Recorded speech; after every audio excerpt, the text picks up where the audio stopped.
When young men and women learn they have cancer, understandably, they tend to focus on beating the disease. How cancer treatment will affect their fertility is often overlooked. Yet patients should be aware of fertility options before they undergo radiation or chemotherapy. Hello, here to see Dr. Wood. Sarah Morales went to a fertility doctor to find out why she was having trouble getting pregnant.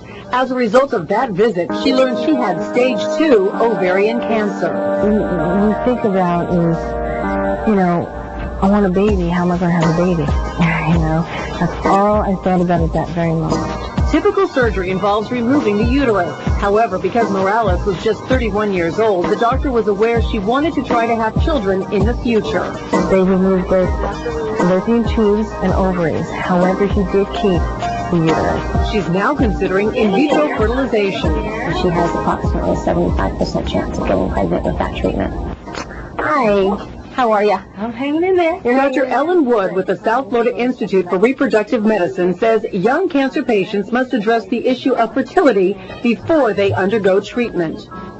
Radiation can be particularly damaging to the ovaries. It can damage the ovaries in such a way that can leave the patient with premature ovarian failure once the treatment is over, which is early menopause. Chemotherapy often has the same result. The damaging effects also apply to men.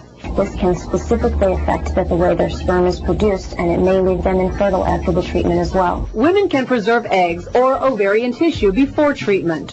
With men, it's a lot easier. They can easily bank vials of sperm prior to undergoing any treatment, and they usually can store several specimens within a week or 2 period of time, enough to use after they're cancer-free. I got to Dr. Wood 10 days before I was going to start my chemo. When 34-year-old Elizabeth Sargent discovered she had breast cancer, she had to make a quick decision.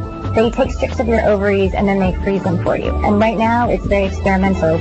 Sargent did not undergo the procedure. She carries a gene that could pass cancer to her child.